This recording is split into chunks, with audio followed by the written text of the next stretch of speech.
በማህበራዊ ሚዲያ ላይ የምናውቃት ብርቷ ፋሲካም ደግሞ ቦኒ ምን ነው ቸኮልሽ? ለምን ቸኮልሽ? ቆም ብለሽ እግዚአብሔርን ብትጠብቂ እሱ በራሱ ጊዜ ይመጣ ነበር፣ እሱም መጠበቅ ነበር የሚሻለው ትላለች። ቢመሽ ለምን እድሜ ቢያልፍ እንዲህ ነበር እምለው። እኔ እጠብቅካለሁ እንደማትተወኝ አንድ ቀን ታየኛለህ፣ እጠብቅካለሁ ነበር እምለው። ጠብቁት፣ እሱን መጠበቅ ነው እንጂ እንዴት ህይወት ራሳችሁ ላይ ትፈርዳላችሁ? የምን ራስ ማጥፋት ነው? የምን ተስፋ መቁረጥ ነው? እውነት ክርስቶስን እሱን ጠብቁት፣ ይመጣል። አንድ እህትም ቦኒ ትክክል ነው ያደረገችው፣ እኔም የሷን ፍለግ እከተላለሁ፣ ይሄ ህይወት በጣም ይመራል፣ ሞት እረፍት ነው በማለት በማህበራዊ ሚዲያ ላይ በለቀቀችው ቪዲዮ አነጋጋሪ ሆናለች። ሞትም እረፍት ነው። ወላሂ ቦኒ ትክክል ነገር ነው ያደረገችው። በቃ ኖሮ ከመሰቃየት ሞቶ መገላገል። ቦኒ ከሞቷ በፊት ቪዲዮ በተደጋጋሚ ስትሰራ እኔ ከባሌ ውጪ መኖር አልችልም፣ ካለሱ መኖር አልችልም ብላ ሰርታ ነበር። ይሄ ጉዳይ አሁን ደግሞ ነገሩን በጣም አወሳሳቢ አድርጎታል። እኔ አለሱ ህይወት የለኝም፣ እኔ አለሱ ባዶ ነኝ። አባመን አኮዮን ቀባን ጅሬኝ ኮድዋላ እስኒ ገሌራምቲ ከናፍዩ የኔ ውድ ባለቤት ግን ካላንተ መኖር አልችልም እኮ ካላንተ መኖር አልችልም። እኔንም አብረው ዘዴ በቃ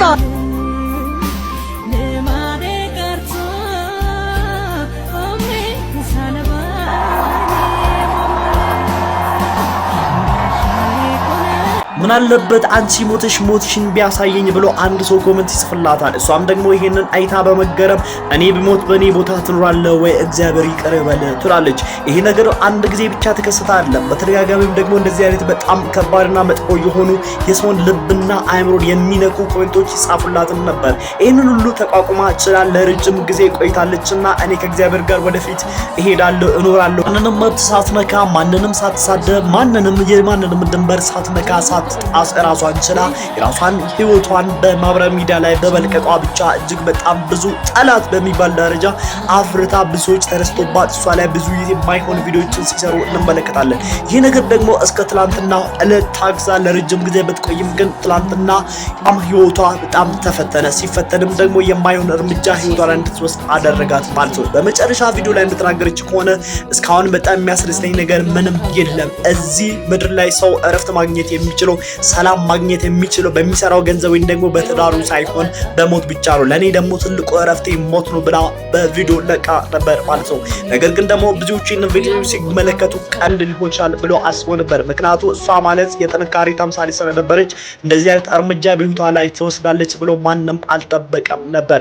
ይሁን እንጂ ቦኒ ወደማይመለስ ቦታ በህድሻለች። ፈጣሪ ነፍሷት በገነት ያኑራት።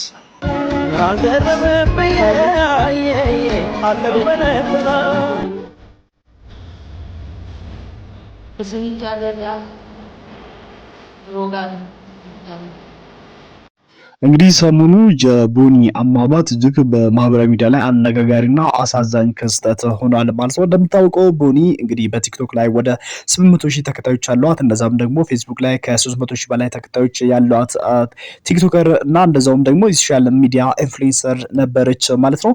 እንግዲህ ቦኒ ከሞቷ በፊት ቪዲዮ ሰርታ እንደዛውም ደግሞ ጽሁፍ ጽፋ ለቃ ነበር ማለት ነው በፌስቡክ ገጿ ላይ። እንግዲህ እንደለቀቀች ከሆነ ብዙዎቻችሁም ሰምታችኋል፣ አይታችኋል ብዬ አስባለሁ። እንግዲህ ከዚህ በኋላ እኔ ህይወት ይበቃኛል፣ እዚህ ምድር ላይ ሰርቼ ማይቻለው ትዳር ማስርቻለሁ፣ የሚያስደስተኝ ነገር የለም፣ እኔን እረፍት ሊሰጠኝ የሚችለው ሞት ብቻ ነው ብላ ለቃ ነበር ማለት ነው። እንግዲህ ብዙ ሰዎች እንደገመቱት ከሆነ ብዙ ሰዎችም ደግሞ እንደመደመደሙት ከሆነ እሷ ብዙ ጊዜ አሉታዊ የሆኑ ኮሜንቶች የሚሰጧት አለና በሱ ምክንያት ሰዎች ለሷ ባላቸው አሉታዊ አስተሳሰብ አሉታዊ ኮሜንቶች በሚሰጧት አሉታዊ ኮሜንቶች ነው ራሷን ያጠፋቸው፣ ይሄን መቋቋም አቅቷት ነው ይላሉ ማለት ነው። እንደዛ ከሚገምቱ ሰዎች መካከል እኔም አንዱ ነኝ። ግን ደግሞ የሷ የሞቷ መንስኤ ወይም ደግሞ ምክንያት ይሄ ነው ብለን መደምደም አንችልም ማለት ነው። ምክንያቱም ሌሎች ሪዝኖች ወይም ደግሞ ሌሎች ምክንያቶችም ስላሉ ማለት ነው። እንግዲህ ምናልባት ይሄ ነገርም እሷ ራሷን እንድታጠፋ እንደ አንድ ምክንያት ሊሆን ይችላል። ግን ሙሉ በሙሉ በዚህ መደምደም አንችልም ማለት ነው። በቪዲዮ መግቢያ ላይ እንዳሳየኋችሁ እኔ ካለ ባሌ ወይም ደግሞ ካለ ፍቅረኛ መኖር አልችልም ብላ ቪዲዮ ሰርታ ነበር ማለት ነው።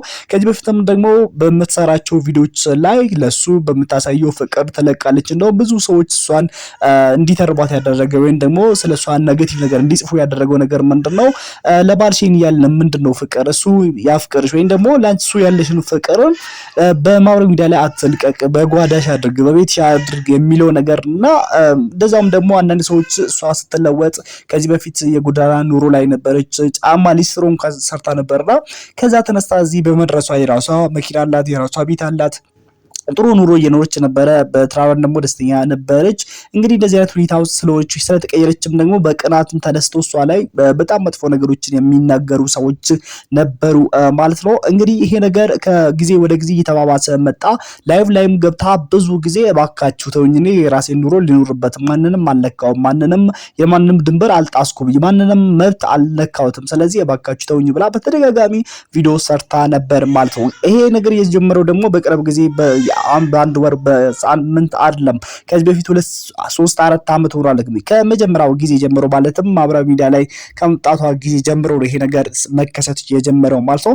እና እንዴት ካሉት ቀናቶች እንዴት ይህንን ቀን ወስራ ራሷን ለማጥፋት ቻለች? ወይም ደግሞ እንግዲህ ራሷን ስታጠፋ ሰዎች የት ነበሩ? ባሏ የምትወደው ባሏስ፣ የምትሳሳለት ባሏስ የት ሄደ? የሚሉ ብዙ ሰዎች ሀሳባቸውን ያነሳሉ ማለት ነው። እንደሚታወቀው እንግዲህ ስለ ባሏ ስናነሳ እንግዲህ ባሏ ከዚህ በፊት ፍቅረኛ ነበረችው ማለት ነው። እንግዲህ ያችን ፍቅረኛውን ትቷት ነው እቺኛን የወደዳትና አብሮ የሆዱ ማለት ነው። ማለትም ደግሞ በዛች ምክንያት ወይም ደግሞ በዚህ በቦኒ ምክንያት ሳይሆን እንግዲህ በራሳቸው ምክንያት ሲጣላሉ ከዛ በኋላ ነው እንግዲህ ከቦኒ ጋር ፍቅር የጀመሩትና አብሮ የተጋቡት ማለት ነው።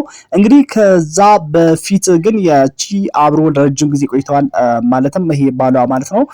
ሰሞኑ እንግዲህ አንዳንድ ማስረጃዎች እንደሚያሳይ ከሆነ አንዳንድ መረጃዎች እንደወጡ መረጃዎች ከሆነ እነዚህ መረጃዎች ሙሉት ከሆኑ ከቅርብ ሰዎች ነው እነን ነገር ቪዲዮን ያየሁት ማለት ነው። ይሄ ከጆሴፍ ከሚባለው ባሏ ጋር ይጣላሉ ወይም ደግሞ ይጋጫሉ። ከዛ እሷም ተናዳ ይሄንን ቤት ለቅቄ እወጣለሁ ብላ ሻንጣን ይዛ ልትወጣ ነበር ይባላል። እሱም ደግሞ ከቤት ወጥቶ ቤት አላደረም፣ ሌላ ቦታ ነው ያደረ ይባላል። እንግዲህ ሌላ ቦታ በሚያደርበት ጊዜ ከቤት ወጥቶ እሷ ቤት በምትሆንበት ጊዜ እንግዲህ እሱ ከሌላ ሴት ጋር ሆኖ ማለትም ከቀድሞ ፍቅረኛው ጋር ሆኖ ሌላ ቦታ ይታያልና ቪዲዮ ተቀርጾ ያ ቪዲዮ ለሷ ሲላክላት ነው ይህን ውሳኔ ራሷ ላይ መወሰን የቻለችው የሚሉ አለው። ምክንያቱም እንግዲህ እሷ በቪዲዮ መግቢያ ላይ እኔ ማሳይቻቸዋለሁና እኔ ካለሱ መኖር አልችልም ብላ ብዙ ጊዜ ስትናገርና ለሱ ያላት ፍቅር እጅግ በጣም ትልቅ እንደሆነና በጣም እንደምታፈቅረው ሁላችንም እናውቃለን ማለት ነው። ስለዚህ ምናልባት እሱ እንደዚህ በማድረጉ ይሄን ነገር መቋቋም አቅቷት ነው። ያ ነገር ደግሞ አለ ማለትም የሰዎች የሚጽፉላትን አሉታዊ የሆኑ ኮሜንቶችና ሐሳቦች ልቧን በጣም ጎድቷት ነበረ። ስነ ልቦና ላይ እጅግ በጣም ጫና አድርጓት ነበረ። ይሄ ነገር ደግሞ ሲጨመር መቋቋም ሲያቅታት ነው እንግዲህ ራሷን ለማጥፋት ወሰነች ብለው ግምታቸውን የሚሰጡ ሰዎች አሉ። ምናልባት ይሄን ግምትም እንደዛ ሊሆን ይችላል። ፈተናዎች ሲደረረቡ ነው ሰዎች እንደዚህ አይነት ነገር ራሳቸው ላይ የሚወስኑት። ነገር ግን ትክክል ባይሆንም ማለት ነው። ምክንያቱም ሰው ይሞታል፣ ቀኑ ይመጣል። ማንም ሰው እዚህ ምድር ላይ ቆሞ የሚቀር ሰው የለም። ግን ደግሞ ቀናቸው እስኪመጣ ፈተናም ከሆነ ፈተና መጋፈጥ ነው፣ መልፋት ነው። ሁሉም ነገር ደግሞ ያልፋል፣ እንደዚህ አይቀርም ፈተናም ከሆነ ማለት ነው። እንግዲህ በአጠቃላይ ፈጣሪ ነፍሷን ይማራት፣ ለቤተሰቦቿ ደግሞ መጽናናት ይስጣቸው ለማለት ወዳለው። በተለይ እናቷ እጅግ በጣም ያሳዝናሉ። መጥቶ በቪዲዮ ተናግረው ነበር። አንድ ያለችኝ ልጅ እሷ ነች ይላሉ በኦሮምኛ ሲናገሩ ማለት ነው። ያለችኝ ልጅ እሷ ነበር፣ የምትረዳኝ ረጂ አጋዥ እሷ ነበረች። እኔ በእሷ ነበር የምተነፍሰው፣ ካለሷ ማንም የለኝም። ብቻዬን ነው ልጄን ያሳደግኳት፣ አባት የላትም፣ ያለ አባት ነበር ያሳደግኳት እና ልጄ በሞታ እጅግ በጣም አዝኛለሁ። በምን እንዴት እንደሞተች ግን ለእኔ ግልጽ አለልኝ። በባካችሁ አጣርታችሁ ጉዳዩን ንገሩኝ ብላ እንግዲህ ለህዝብም ደግሞ ጥሪ አቅርባለች ማለት ነው። ስለተከታተላችሁ እኛ አመሰግናለሁ። እስካሁን አብራችሁ ስለቆያችሁ በጣም አመሰግናለሁ። ለዚህ ዩቲዩብ ቻናል አዲስ ሆናችሁ ሰብስክራይብ ማድረግ ቤተሰብ መሆናችሁን እንዳትረሱ። ላለው ሰላም ወረልኝ አምቴ ረኮሼ ቲንጎዲ አምቴ አኒም ቤኩ አመዩሙ አምባኬላ ባረጃ ላላ ጅራ ቢያላትስ ተይ ኢትዮጵያ ቢየሽን ገጅራትስ ተይ አደራ ገፈለቴ ተከነደ ደ ኡና ሉቡ ሚጫኮቲ ደማና ፈልማና አደራ